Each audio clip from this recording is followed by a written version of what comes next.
What's up, everybody? Welcome back to another episode of the Dragzine Podcast. I'm Senior Editor Brian Wagner, and this week on the show, we've got the proprietor of Woody Mart, Mark Woodruff. Mark, what's going on? Oh, not a whole lot. Just finishing up the day here at work. Yeah, it's funny that people I think don't realize that we actually have 9 to 5 jobs. That we're not just personalities or whatnot. We actually have things we got to do to go racing. Absolutely. And my 9 to 5 is to talk about racing and doing stuff like that, but it's still a job and work, and you got to do it. So I can go play and whatnot. Which it's funny that you see a lot of racers. It's rare to not see hardcore racers that don't have the automobile as part of their life. And you actually do the whole collision repair kind of deal, equipment thing, right? Yeah, we're a automotive collision repair distributor, equipment distributor. So pretty much any of your big dealerships or larger body shops, we supply in the Midwest. I worked at Enterprise Rent-A-Car when I got out of college, and the small town I went to college in, there was a big dirt track, Portsmouth Raceway Park. And it would not be uncommon to see a dirt track car on a frame pulling machine at a body shop getting tubes pulled out at any given point when I would walk in, which I always found that entertaining. Well, you're Robbins racing on that dirt series. Yeah, I love dirt track racing, but the problem is I'm too stupid and not rich enough to do it, because you got to be working on those things 6 days a week so you can go destroy them on the 7th day. Absolutely. I grew up around dirt racing, and a huge fan of it. Love it. Have a bunch of customers that still run in the series, and I follow it closely. But I've been a few times, and actually one of my best friends ran a UMP modified, and we went to a couple of races and supported them with the Woody Mart rig, and coming out of there with my rig as filthy as it was, it drives me crazy. So I'm a fan of dirt track racing, but I will never be a dirt track racer. The OCD and dirt level just isn't going to cut it. No. I was sweeping and blowing the trailer out between heat races, and that's just something you don't see at the dirt track.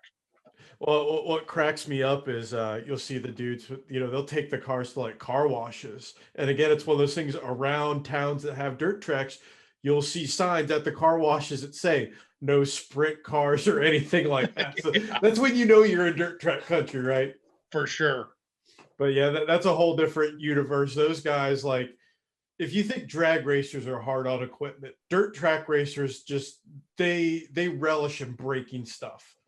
Oh, for sure. I mean, their favorite tool is a 1/2-inch torque wrench.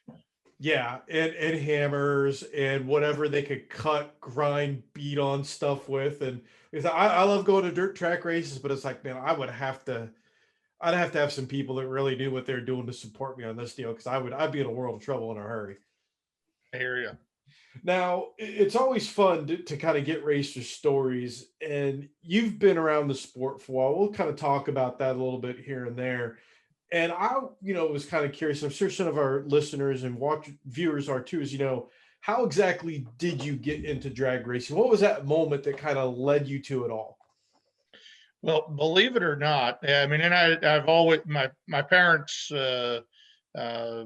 My dad was a mechanic for Sears and Roebuck, and my mom was a stay-at-home mom. And they had me at 15 and 16 years old, so they're really my best friends. Our age gap's not that far apart, but they were always into cars, and my dad, had muscle cars all the time. Always was a GM guy, and along with being a mechanic, he would buy and sell and hustle cars on the weekends and the nights, and that was kind of what we did as a family growing up.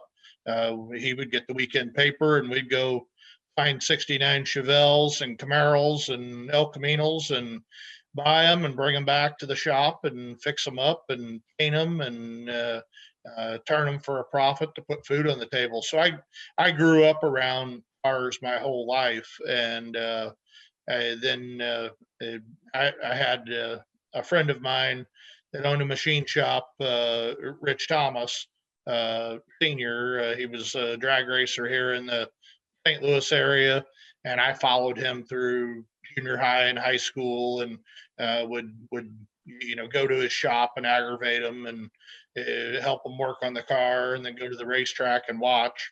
And then whenever I got my license, whenever I was 16, it was probably 2 weeks from I'd had my license for about 2 weeks, and I was out with a buddy of mine, and we were in a 78 Ford Fiesta, a 4-speed, 4-cylinder, no air conditioning. I mean, just a plain Jane car. And we were cruising in a town looking for girls, and we decided to move to another town, and we were ripping down the highway, and he's like, "Man, you think you can outrun the cops?" I said, "Well, hell yeah, I can outrun the cops. What do you mean? I'm the world's greatest driver ever." And no doubt, coming up Interstate 55 right by I-55 Raceway, just south of St. Louis, we crossed the top of the hill, and sure enough, there's a police officer in the middle of the highway, and I am going literally as fast as this car will go. The doors are about ready to shake off of it. And that was not one of my greatest moments in my life, but I decided that we were going to lose the cops. And a helicopter later, a couple of cops in the ditch, we got away from them, found us in a field. And I went to jail, and the city of Pevely, Missouri was not very happy with Mark Woodruff Jr. at that particular moment in time. Still have the booklet of tickets. They ran out writing me tickets. And I went in, my mom and dad flipped out. They were young, didn't have a lot of money, went and took a second mortgage out on the house, hired a lawyer, thought that my life was over. I mean, I crushed them. And we went into court. The lawyer showed up, and the judge looked at me, and he said, "I'd like to talk to you in my chambers." We go back, and the lawyer stepped up, and he's like, "I don't need you. Just sit down." And this place is packed with everybody that wants to see my head on the table. And we go back in the judge's chambers, and we get to talking, and he starts talking about drag racing. And we go back and forth. Long story short, my probation was to start a teen street stock class at I-55 Dragway. The judge threw everything out, and every Friday night I had to go to the drag strip and bring a new friend. That was my probation for 2 years. And that's really what started my drag racing career. There's a lot to unpack there, and that could have went about 10 different directions, and to say that went the most positive way possible for you is probably the Yep. understatement of the day. Absolutely. No, he was a great man, and really took a liking to me. And we turned, until the drag strip closed down, it was a very successful series for quite a few years. And actually have a lot of friends and friends that I made by making people at school go to the drag strip that I still have today. And that entire story just speaks volumes about the power of family in the automobile and getting into racing, and how you can turn a negative into a positive. And that every time you do a burnout the track, they should play the theme from Cops, just for just because right there, because that's a story that I've heard a lot of racers tell a lot of stories. That's probably number one now. That's probably the number one best backstory. I have over 30 tickets to prove how stupid I was. So it's definitely, like I said, it's not a proud moment in my life, but to take the positive out of the negative, it put me into a sport and the world of drag racing that I've been able to affiliate myself and meet a lot of great people, and I wouldn't change it for the world. It's a teachable moment. It's one of those moments where you figure out which path you're going to go down, and fortunately, you made the right choice. Well, some people made the choice for me, but it all worked out. Now, it's funny that rolls into the next question, kind of interesting. The Outlaw Racing Streetcar Association, the ORSCA is one of the legendary small tire racing associations. I mean, it set the stage for where we are in modern small tire radial racing. You were one of the people that was right in the mix of it. What was it like racing with that series that, people nowadays might, kind of talk about that? Because there's a lot of people, even myself included, don't know about the history of it, what it was like. Orska was great. When we ran a lot of smaller tracks and series, and that Jackson, Tennessee had 3 races a year. Memorial Day, Labor Day, 4th of July, they would do a $5,000 to win small tire event. Sykeston, Missouri would have a True 10.5 and Outlaw 10.5 shootouts, sometimes on a monthly basis or a bi-monthly deal. Ozark Raceway Park, the Chance family owns that now. They had their Street Machine national events and then their monthly shootouts, and we would follow a lot of that stuff locally and go do the True 10.5 racing. Myself and Justin Martin, Craig Ondrick, Ron Munich that drives the Golden Gorilla or the Purple Gorilla. Scott Palmer would be there. A lot of Mark Mickey ran Outlaw 10.5 all through the Midwest. I mean, we kind of all did that deal together, and then Orska came about, and kind of took our local guys that were either running up front or felt like we had a chance to compete on a more of a national level. It gave us the ability to go into that and race the guys from the south and over in the East Coast. Some of the Texas guys would come up, and it was really cool to go in, and that was the first time that kind of had all of the different areas and the players in the different areas show up and just see where you sat, amongst the best in the business. And that is so monumental at that point in time, because like you said, it was kind of segmented and fragmented where people are, and you hear these rumors about these fast cars, and then they'd all be at one place. And it was just, there was an excitement level about that was probably never really, seen before in outlaw small tire racing. No, it was incredible. I'll never forget the first Orska event we went to at Huntsville Dragway, and we're going. We didn't travel a whole lot back then, and we're pulling in an F-250 with a 24-foot enclosed trailer and a 4-wheeler in the back of it, and we thought we were something back then, and we peeled in here and got a cooler full of beer, and that's what we're going to live on for the weekend. And we go down the road and make the turn to go into the racetrack, or what we thought was the turn to go into the racetrack. We're passing cornfields, and it is bumper to bumper traffic at 4:00 in the morning, waiting to get in this place. And we were just amazed that there was that many people trying to get into this racetrack. We'd never seen anything like that before. And it was quite an event. One of the first big, like, outlaw small tire races I went to was one of the Ultimate Outlaw Series events.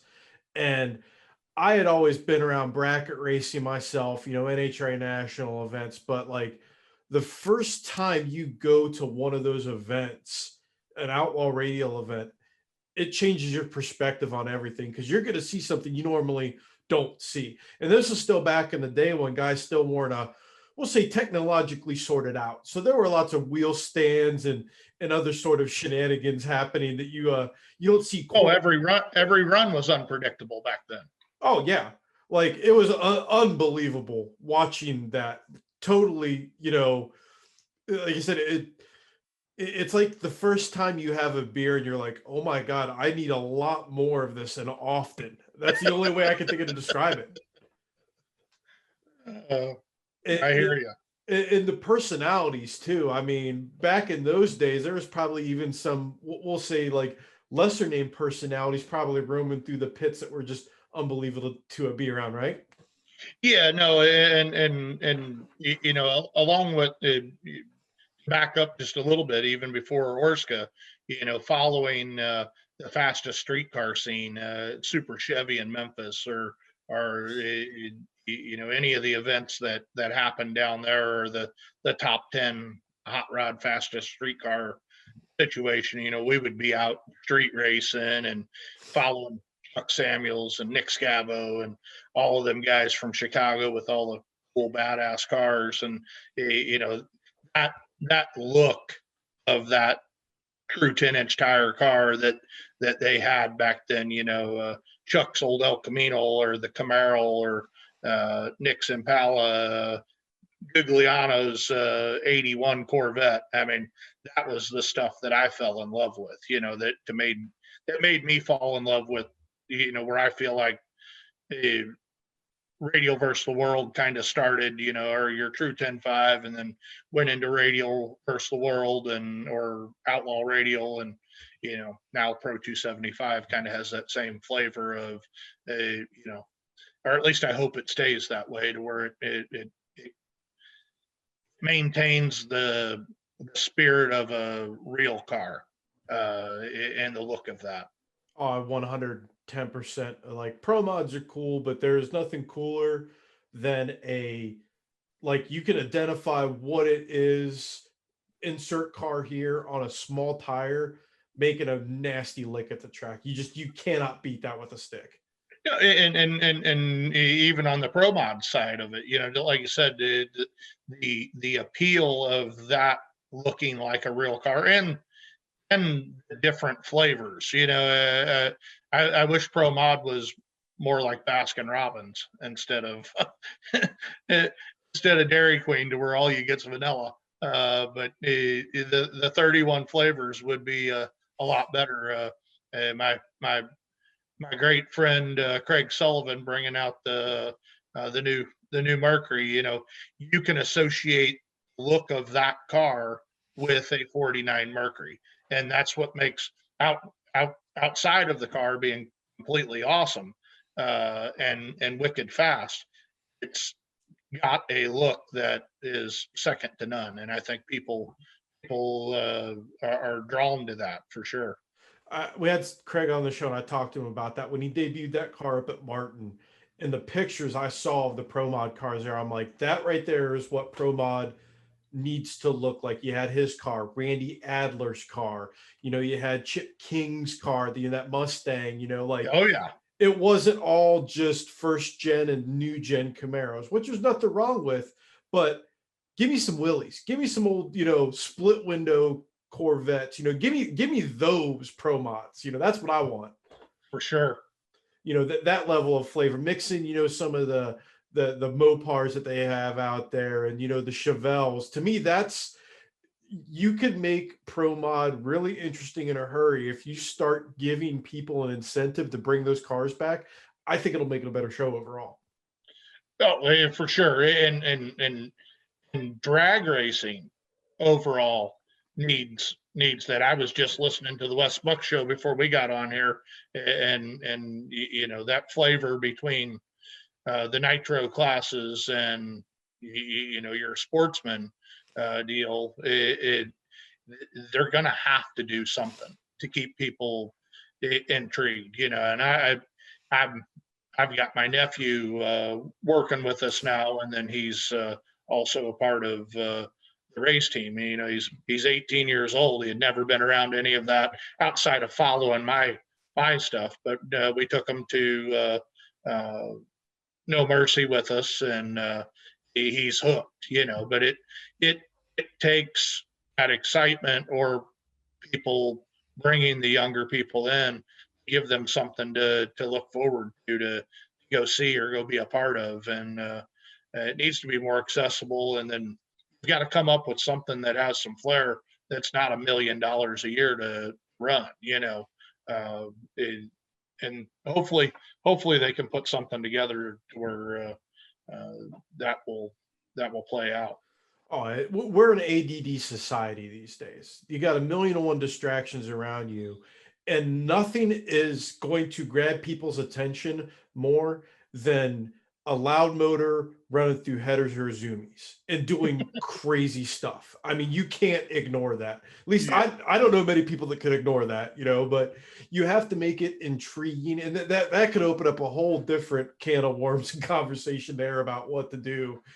My thought on it is, if you want something to draw people in, you have to set up, it needs to be heads up racing.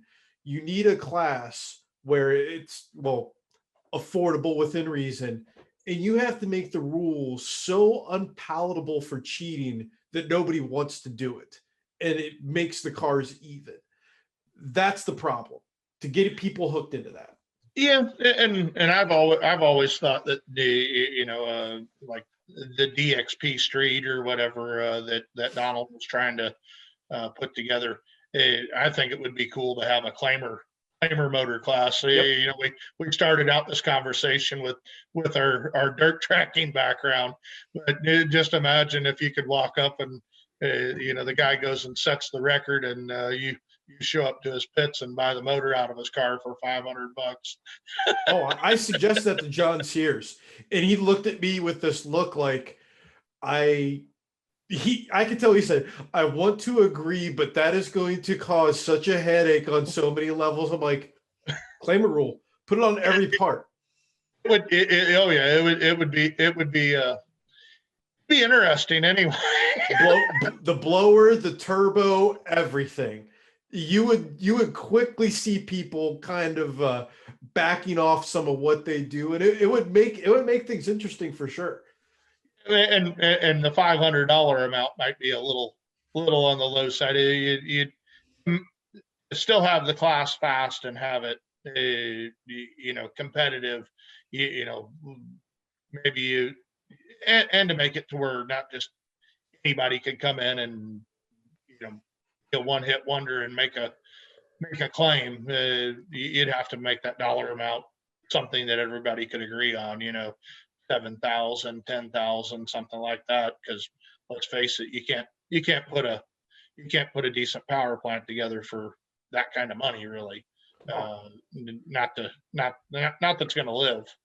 I think that would be a fabulous idea, and it would keep people honest. It would keep things interesting, and it would probably quickly deplete the amount of junkyard LS engines in the world in a hurry. Because you'd have dudes there would be guys that have stuff in, it'd be like 5.0 Mustang motors back in the day. It's like, it's gonna pop, so I'll just have another one ready to go. Yeah. Jam it in there. Split block, no problem. You'd be able to have a yard sale literally on the back part of your trailer on whatever blew up last time that's quasi salvageable. Yeah, get like Jasper Engines or somebody to sponsor the class. It had to be and honestly the GM crate motor, the 603 stuff, that they run in the B mod classes and stuff. That would definitely be an interesting heads up class for sure. Oh, and what's funny is, talking about that, I saw it was shared on one of my friends, again, dirt track racing stuff, where there was a controversy at a local track that the season end points got all scrambled up because someone got cheating. They got caught cheating, and they got disqualified from that, and it just totally wrecked the points. And the guy owned it. He goes, "Yeah, I was pushing the rules and I got caught." I'm like, right there. I mean, that right there would take and make drag racing very interesting, but it would also there's not. I think there's a lot of guys that wouldn't be humble enough to do it as well. Yeah, but I would do it in a heartbeat if there is a somewhat affordable heads up class. Absolutely, like you said, affordable and heads up racing don't really go together, but you got to at least. No, they don't. And the times of uh, anything being affordable is, I think, beyond us. Whenever you start seeing $4.93 gallon gas in California. It starts adding up quick, right? Yeah. Well, we're going to take a quick break here on the Dragzine podcast. And when we come back, we're going to have Mark tell some fun stories about some of the things he's seen out on the road. So be right back. For serious LS engine builds that demand strength and durability under extreme operating conditions, look into Comp Cam's Race XD bushed solid roller lifters. With lightweight modular design and a proprietary bronze alloy roller wheel bushing, Race XD bushed solid roller lifters eliminate the most common cause of failure with a new oiling system that guarantees consistent roller wheel axle lubrication.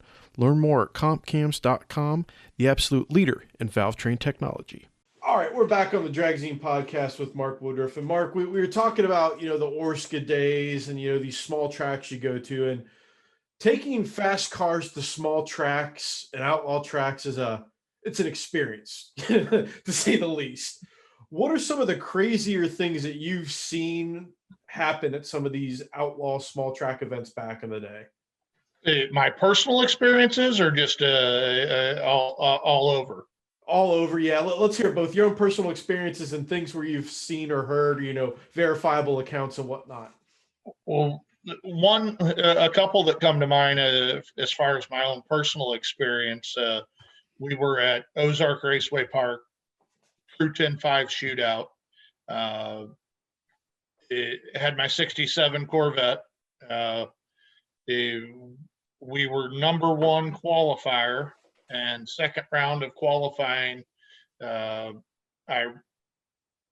got sideways, lost traction at the gear change, basically drove the car into the wall, messed the front clip all up, and it was a mess. We got it back to the pits, and obviously with my area of expertise and what we do for a living with collision repair, we're ratchet straps to the trailer and onto the dually in the motorhome, and we're straightening this thing out. And Jim Weens of I believe he lives in Springfield, I believe. Outlaw pro mod driver, master fabricator, wizard of all different kinds of things. He's Scott Palmer's buddy. He's got this great big cannon that he would bring to the Street Machine Nationals, and we would blow it up at like 4:00 in the morning. It was insane. Jim comes up and he's like, "Are we going to be able to get this thing fixed?" And I said, "Yes, we've got to, it busted up the fiberglass pretty good and stuff." He's like, "I'll be back in 10 minutes. And he leaves. And I mean, he was in and out. It was almost like Chris Angel. And he comes back and he's got street signs.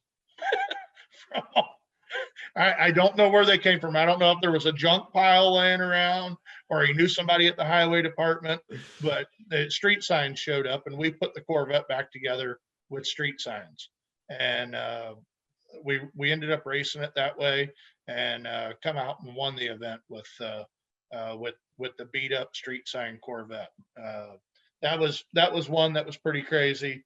Another one was Brett Kepner had a streetcar event at what was Gateway Raceway in St. Louis, and he would do this Wednesday night deal, and then we would do a monthly deal on Saturday and Sunday, and quarter mile DOT tire type deal. And we went over there, and the aluminum intake on the Corvette, after we switched it to twin turbos, split apart. The whole lid come off the top of it, blew the hood off the car. It was disintegrated. And we come back, and I'm looking at it, and my guys are like, "Well, what are we going to do?" We cut the lid off of it, straightened the lid to the intake with the jack on the trailer, and we went from bar to bar on the front end and took 3,000 pound ratchet straps and strapped the lid back down onto the intake and siliconed it, went back and won the event. That was a pretty entertaining deal. We were running quarter mile. I mean, that thing back then, it would go 720 at 190 in the quarter with 30 pounds of boost. But let go of the button and think that these ratchet straps are going to hold the sling together in high gear. I'd probably rethink that today, but that was some of the dumb stuff that we did. Somewhere there's an engineer having an aneurysm hearing that story. Just going, what you did? Or NHRA tech is going, wait, you did what? Yeah, it definitely wouldn't have passed tech. Yeah, like don't worry, it's safe-ish, right? For sure. Yeah, that the racer ingenuity. That's like, I had Jason Lee on the show and he talked about, ratchet straps and pulling stuff straight inside the trailer, that when you need to make a round call or you're at a race, you're not there to watch. You're going to find a way to make something work.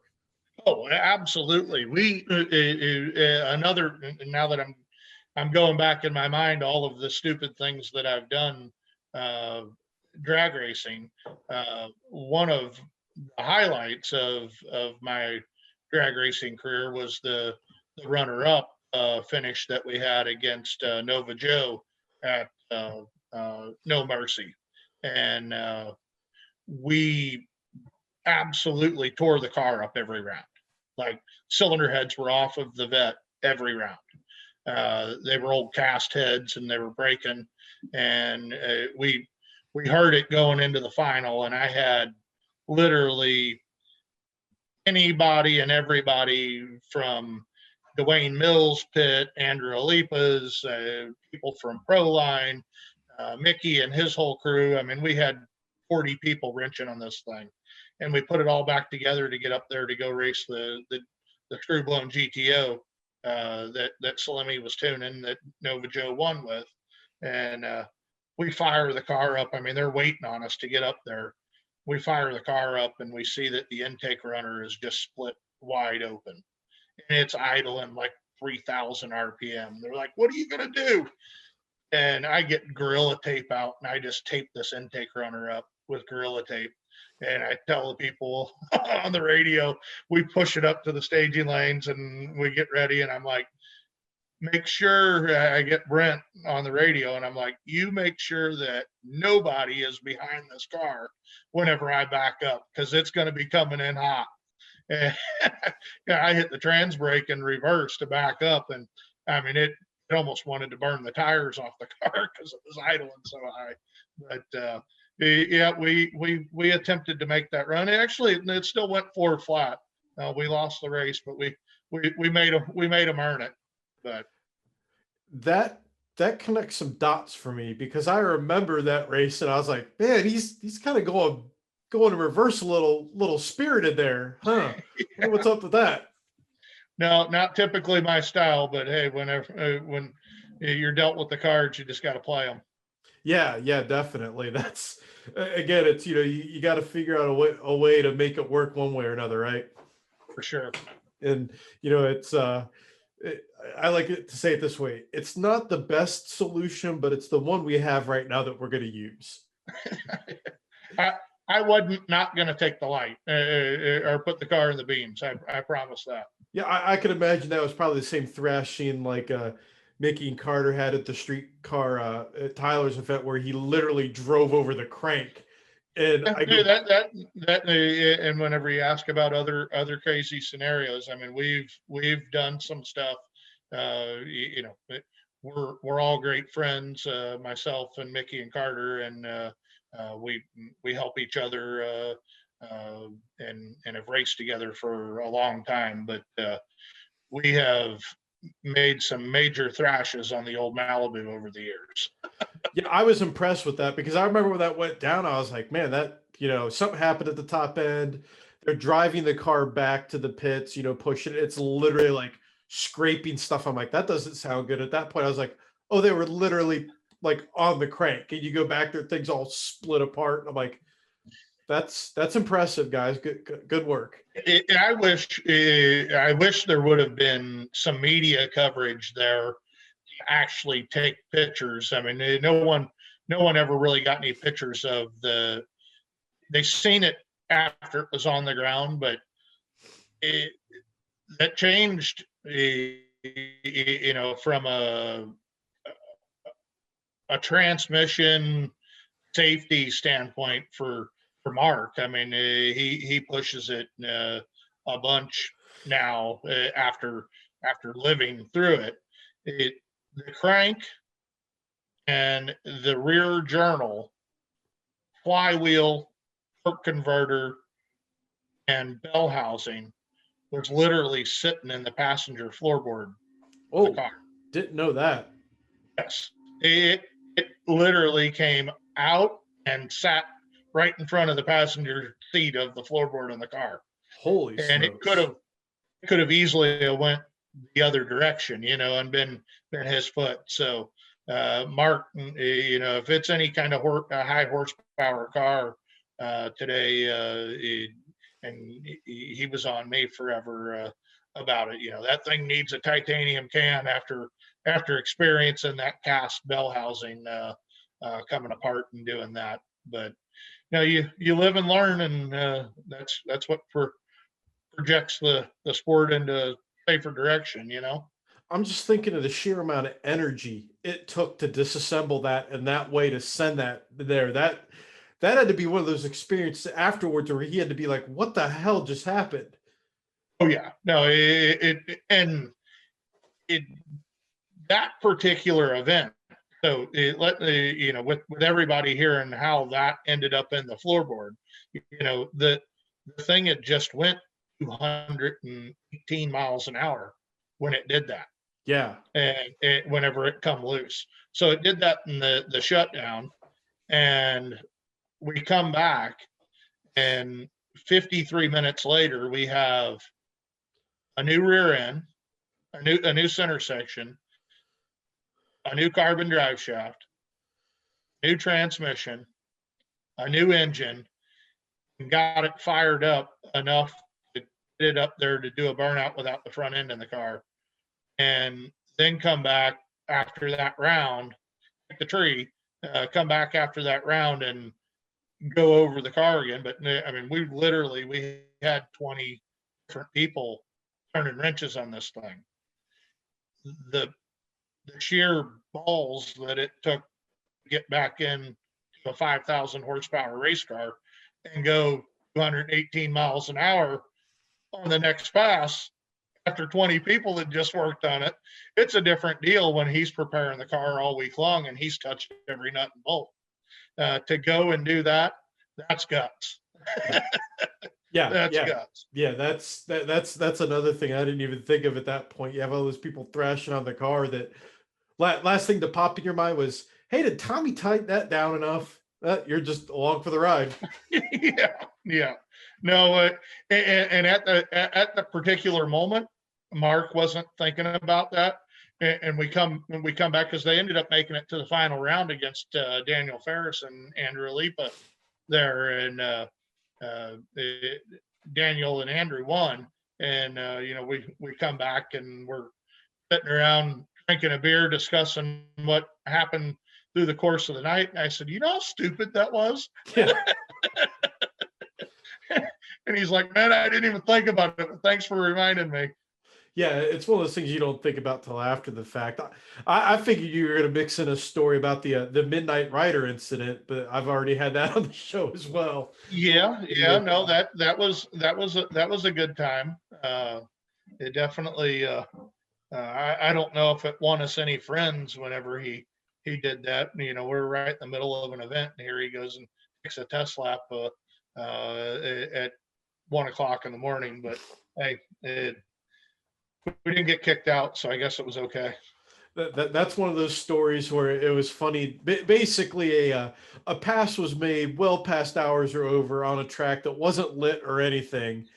And I heard that story from someone that's pitted trackside that they were confused because they thought someone was trying to spool a car up at 1 a.m.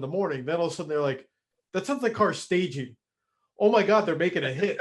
And it's like, wait, what? Yeah, they made a pass down a dark track at 1 a.m. That's not exactly true. We had two pickup trucks on the racetrack in the right lane with lights on the track. So safety is our first concern. Absolutely. That 110%. I legit, 100% legit. Now, the whole thrash story kind of it dovetails into the next question. It sounds like that they might have had to visit a Woody Mart during the thrash, and every racer, you guys seem to have at Woody Mart everything a racer could ever need. How did the whole Woody Mart deal start? For me personally, and I've been blessed in business, and drag racing is my drug of habit. And when I go somewhere, if I get in a situation to where I need it, I don't have it, the next time I show up, I've got 3 of what I needed. And then, even more than that, like I said, working with Mark and M&M Transmission over the years, and racing together, traveling together, doing that, and helping support Mark's business with that. I mean, because he does a lot of on-track support with the transmission business, and whether it's welding something up or a nut or a bolt or a fitting or whatever it may be, we try to treat people the way I would expect to be treated if I needed something. And I definitely don't like winning a race, and I probably lost more races by helping people than I've ever won. But at the end of the day, I love the sport, and I love the camaraderie around the sport and the people that are there. And for the whole Woody Mart thing, it was, if we need it, we've got it. I don't want to lose a race because we weren't able to fix the car. And if I've got it and somebody needs it, we're going to help them. And that's, for the sponsors, I've been blessed to work with some really good people that have helped me, from manufacturers and chassis builders and transmission builders and engine builders, and all the people that have been involved in my racing career over the years. To be able to represent them in a way that's good. We don't go out and set world records and win a ton of races, but we go there and try to be supportive of everything good in racing, and that's what we try to do. Folks, I wish that there was a way for you to understand when he says he brings parts to the track. When I was at No Mercy and I walked into Mark's pit to do an interview, it looked like Jegs and Summit, like their truck kind of spilled over in the pit. I have never seen.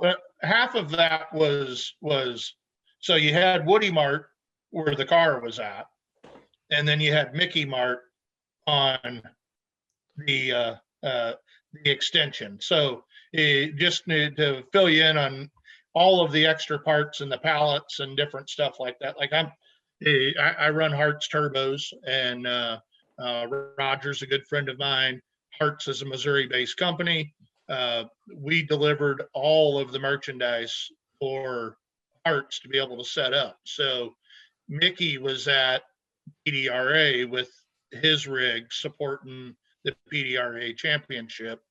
Troy had the toolbox and all of the portable stuff at NHRA, which was going on, support the pro mods over there. And then Damon came with me, No Mercy, and we set up the lean-to and basically gave Damon a spot to service all M&M Transmissions customers there at the event. And then Damon's my cousin also. He was there racing with us. So it's one big happy family. It was insane. I'm walking around like, I could build, like, if I had a chassis here right now, we could build a car. Like, we could legit build a car. We absolutely could have built the car. I'm like, it was awesome to see, but I was like, man, that's a lot of stuff laying around.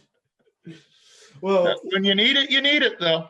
Yeah. Oh, yeah. I've been there, done that. Got the T-shirt. Rodney Massengill at RPM Transmissions has helped us out before with stuff. You talk about another great guy that loves drag racing, and he's been in our trailer disassembling a transmission sitting Indian style, and I'm like, all right, that's impressive. And he's like, oh, well, you need this, this, and this. We could go to the shop to get it. You got to do this. I'm like, that's impressive.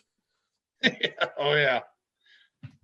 No, they don't come much better than Rodney. No, not at all. I mean, you saw what he was doing at No Mercy, helping out with McCain's car and thrashing and whatnot. And it's I guess again it reinforces the amount of good people really have in this industry. He overdid it on the stickers.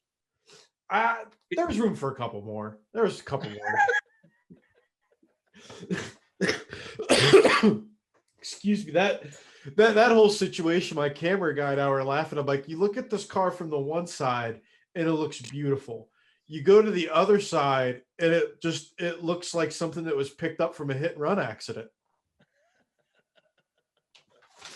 What an amazing feat there for them guys, though. I couldn't have been more proud of them to go and do that. They're a great group of guys. Them two brothers working together doing what they do is pretty damn awesome. And again, you talk about balls to let go of that button after you've worked on that car. You've kind of done the old thumb job, like, yeah, that's pretty much aligned. It'll be fine. And then I looked at that car. I'm like, that thing's going to crab walk. He said, oh, it broke the wishbone and all this other stuff. I'm like, so basically everything that makes this car track straight has broken, and you're going to make a hit. I got to watch it. Yeah. Full send. Yep. Turn it up. It'll be, first round of the Magic 8. You want to make it the next round. You got to change the tune up. Nope. You're going to put all in, ready to go. I'm like, oh my God, you guys are going to set the LDR nitrous world record. Yeah. I'm like, you guys are beautiful, crazy people. I love this. Well, we're going to take another quick break. When we come back, we're going to finish up our podcast here with Mark Mickey, talking about Mark Woodruff here in 1 second on the Dragzine Podcast.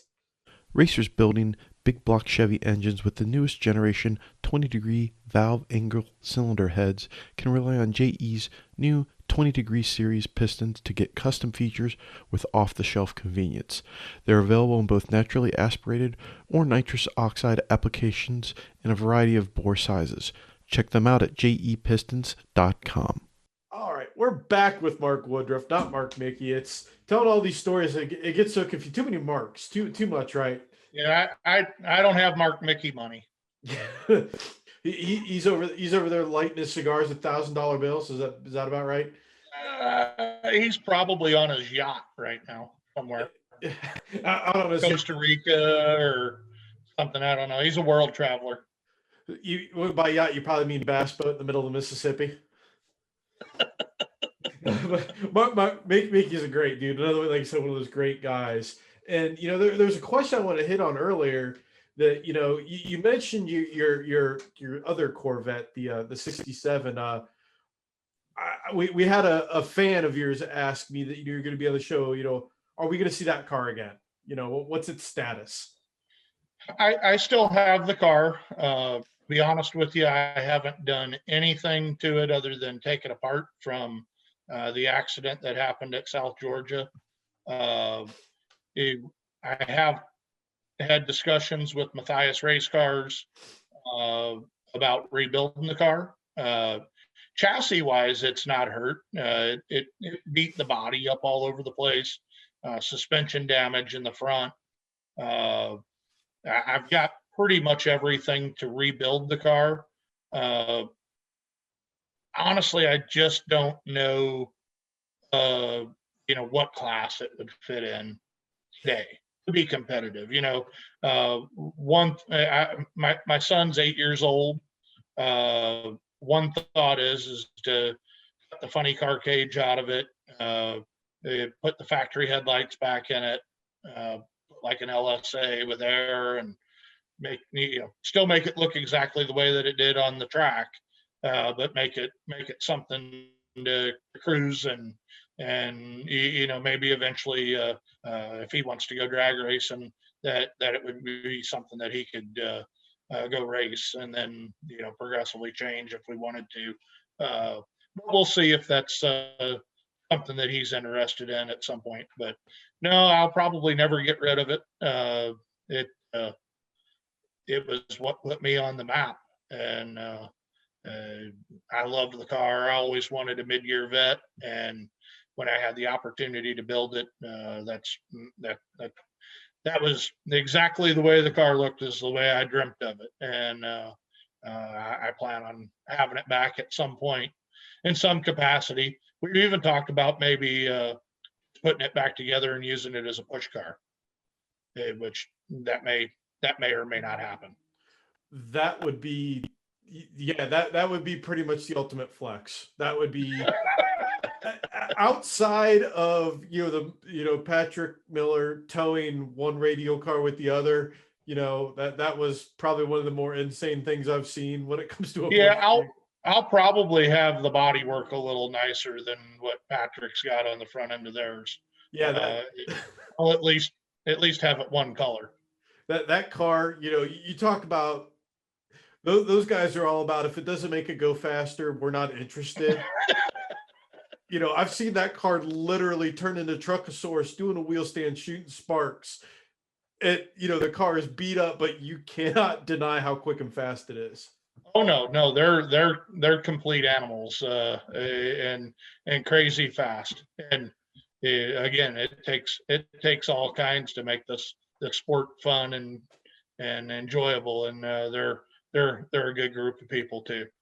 Patrick told me that we're thinking about taking the turbo car out to Vegas, and his words were demolish the quarter-mile radial record.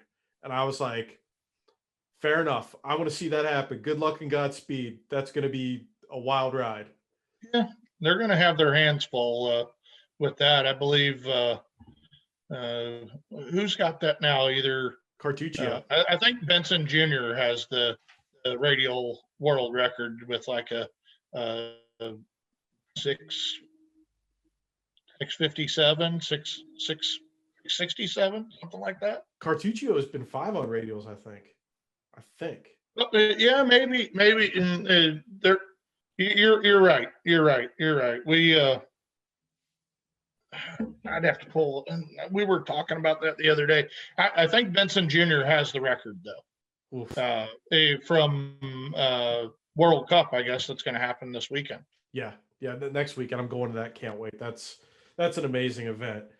Another thing I just thought of too, when you mentioned what you're going to do with the old vet, even better idea. If you're going to make it a street car, add another layer to your drag racing obsession. Make it a drag week car. Take your son and go on drag week. And yeah. Brent has absolutely begged me to do that, and there is no amount of money on this earth that could make me drive that car for a week. No way. You don't understand. That thing's only got a 98-inch wheelbase. They were not made for fat white guys to drive. And we couldn't get enough air conditioning in there. You know what? After like going to drag week this year and seeing that, yeah, that definitely, I think at that point, comfort might be a little bit of an issue where you're energized. It's going to be a great idea until you're driving that first 200-mile stretch and you're going, why am I doing this to myself? Have you ever sat in a mid-year Corvette? I have not. That is one of the only Corvettes I have not sat in. Well, I can tell. Well, if you've even a 68 to 80 is not comfortable, but you do have a little bit more leg room in that. But a 63 to 7 and the C2 stuff is even worse. They're not comfortable at all. Your knees are up into your chest, and there's just not a ton of leg room in them. So what you're saying is my petite 250-pound frame would have a hard time sitting inside that vehicle. I mean, as long as you had a really nice pair of Lululemons, I think you'd be perfectly fine in there. Yeah, hard pass. A hard pass. I think now I see your logic behind not wanting to do drag week in that vehicle. You're a smart man. You're thinking ahead. I like that. Now, you know, I want to get where, your thoughts on this. Where do you think radial tire racing is going? Radial versus the world has kind of fallen off significantly, and Pro 275 is in an interesting place. Where do you think it's going to go? Well, and the RVW stuff I don't want to say that it's dead yet.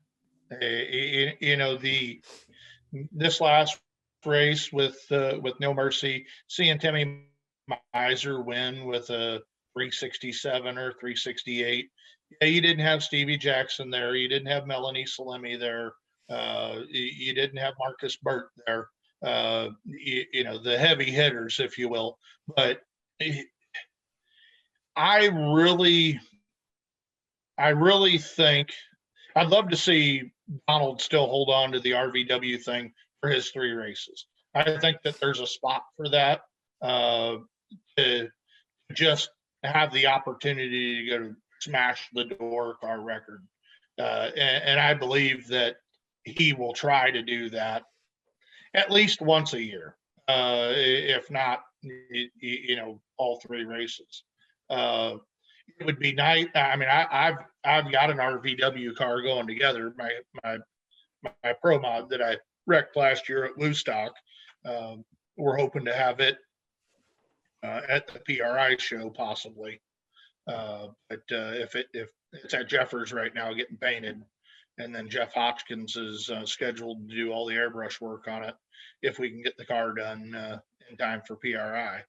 But I have aspirations to have that thing back. If not, then we'll run it in NMCA Pro Mod, and then hit some of the local Midwest Pro Mod stuff. But that series that Fuel Tech put together with Donald and Ozzy and the 5 race series, I really think that that's going to gel together nice for radial racing altogether.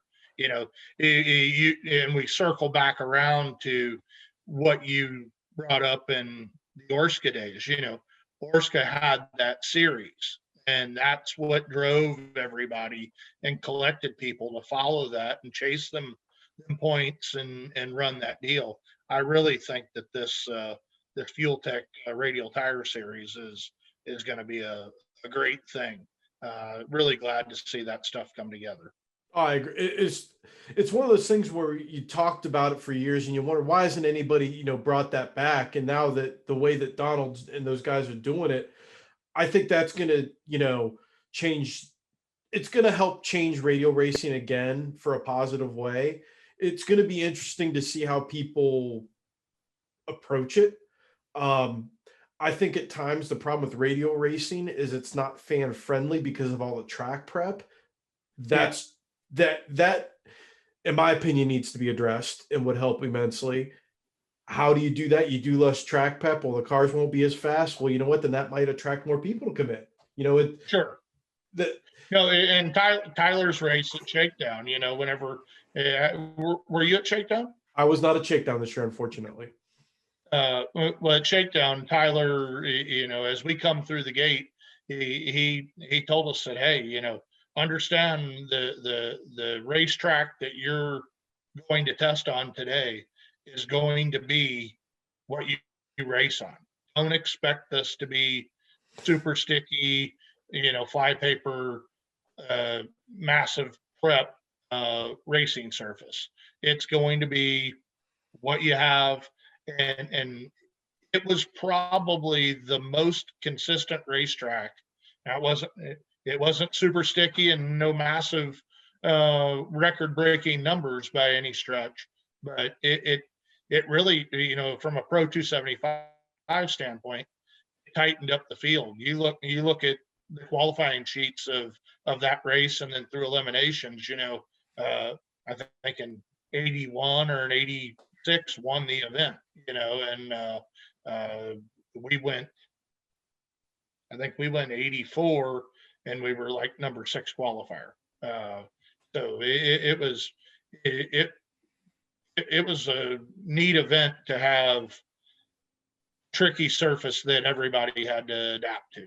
And if you go into the track and you know that from the get-go, and you're not, I think we've all gotten spoiled going into whether it's Bradenton with Wade's prep, or Orlando with Sydney's prep, or Donald's races, and the abundance of glue. And whenever you get into eliminations, that you're going to be able to throw everything you got at it, or if you don't, you're going to be in second place. That's for sure. It does level the playing field, and I think that will attract some other cars. But at the end of the day, even if the track prep goes away some, the cream's still going to rise to the top. I mean, the Manny Majingas, the Ken Cartuccios, the Jamie Millers, got my Red Hat Mafia shirt on. Yep, them guys are always going to rise to the top and be tough to race against. Mo Hall, you're not going to go to an event that they're at and not have to race hard against them guys, have a chance. And the Millers the same way. Jeff Miller can come up at any time of the day and lay a world record down, even on a dirt road. And you got to be prepared for that. And I think that's again what's going to channel that inner Orsko once again. And I think it's going to be interesting to see how all that plays out. And people are going to have to be judicious with how they approach this, especially with part shortages, because they might not be able to play home run derby at every event. I think it's really going to separate the people that are good racers and tuners from everybody else. Yeah, I mean, and I hope so. And for those smaller funded teams, but the reality of any of these Radial versus World, Pro 275, X 275, LDR, Ultra Street, you take any of them classes, and they are far from entry level heads up classes. There are teams that are funded better than top fuel teams there, that have, if it comes down to a home run derby and running against guys with, and I'll use, I'm not funded nearly as good as some of the others, but I'll just use my team and my setup as an example. We've got 3 transmissions. We've got 2 torque converters. We've got 6 rear end or center sections. We've got 3 engines, 1 in the car, 2 in the shelf. We come prepared to make it through the event, and whatever it takes to make it through the event to do that. And I believe most of your top 10 cars that are out there in any of them categories are prepared in a similar fashion. Yeah, I would feel that. Yeah, I'd buy that for $1. I totally agree that a lot of those, that again, the top shelf teams, you look at them, they basically bring a rolling shop, and they're there to win. That's you've got your paid tuners, you've got your paid crew, and we do ours more on a friend basis deal. I mean, we're just a bunch of buddies out there having a good time and trying to go fast, and we've got the drive to win, but that's where I think that this series will kind of level some of that out too. If we can go out and make a claim a W or 2 and some of these events and have a shot at the championship. We're not going to win every event, but if we can go out and qualify good, it'll be interesting to see how they set up the point series. I really like, how the NMCA it does their deal, to where you get your tech points and you get your qualifying points and then your round points and your race win points, and then you can drop the race. And hopefully they stay on that type of platform where it's not just the win that gets you points or the rounds, where that'll take give the chance to some other people to at least be there. Because I don't want it to get in a situation to where, 2 races into this deal, the guys that are like, man, there's no way that we'll even have an opportunity to be in the top 5 or 6. And it'll be cool, for everybody in the top 10 to get some recognition on that. I mean, I think MCA has done a great job in all of their classes of representing their racers that have supported their series, and giving them acknowledgement. And the awards been our banquet with their top 10 trophies and packets, and the coverage that they've got on that. Totally.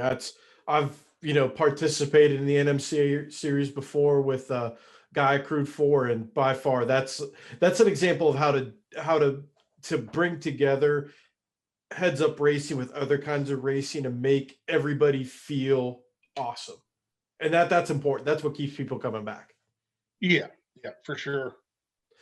Now, Mark, I always like to have a little bit of fun with my guests, and I had a question lined out for you that I was going to ask, but I just used a variation of it recently, so we're just going to go off script here, and I'm going to have some fun. You can race any class you want. However, it can't be a door car class. It could be anything else. What are you going to race? Top fuel. Nice. You're just going to jump right in and say, let it rip, tater chip? Heck yeah. Now, if I could convince my buddy Scotty Palmer to give me a seat next to Alex, we'd be riding side by side. I am sure with the proper level of coercion that he would let you do that. Or hell, he might let you drive that door car nitro pro mod abomination he's got. Or is that something where you're like, you know what? I like to party, but I don't like to party that hard. Yeah, I'm a little more reserved than that. I don't know if I want to run that Studebaker or not. I was there the first night that he lit the pipes in that thing at Sykeston, and it's that one's crazy. I'd rather sit in front of the engine. Yeah, that's it's funny. I think every time that car comes out, the NHRA just goes, please don't be the first 300-mile-an-hour door car. Please don't be the first. Like it's gonna happen at some point. I think that's his goal. It's just to he wants to see the mushroom cloud come out of their head. Oh yeah. Well, on that note, Mark, I like to give my guests their opportunity to channel their inner John Force and thank all their sponsors and tell people where to find them out and what they got going on. So I'll turn the floor over to you, my friend, and so you can thank who you need to thank and tell people where they can find more about your racing operation. Awesome. First and foremost, I'd like to thank my family and, my wife. She's very supportive of all of our racing endeavors and taking care of the family while we're traveling and keeping the business in line, collecting checks and snapping necks and keeping the guys in line here. But Larry Jeffers Race Cars, Chris Nelson Competition handles our engine platform, Hearts Turbos. We've got Fuel Tech on board. They're a great help with our program. M&M Transmission, the Weisco Pistons, Turbo Smart, OO from Hyperactive. He helps out on the keyboard and keeps the Corvette making laps down the track. And them are the people that help us out. Brent Sansucci and Chris Garadini, my nephew Connor Lowe. They're all part of the team that keep us going. Jason at VP supplying us the fuel to burnouts and go 210 miles an hour. And we're excited to roll into Orlando Street Nationals, and think we've got a pretty good handle in the car, and we expect to come out and be competitive and really take a shot at trying to win this last race of the year. Awesome, Marco. I appreciate you coming on the show. Of course, I got to thank the people that make this possible for us at the Performance Distributors, Airflow Research, ProCharger, Holly, MSD, Flowmaster, Mosier Engineering, Comp Cams, Fuel Air Spark Technology, Eldebrock, Manley, JE Pistons, and Dart. Marco, it's awesome to have you on the show, and hope to see you here down the road very soon. I appreciate it, Brian. Thanks for having me, buddy.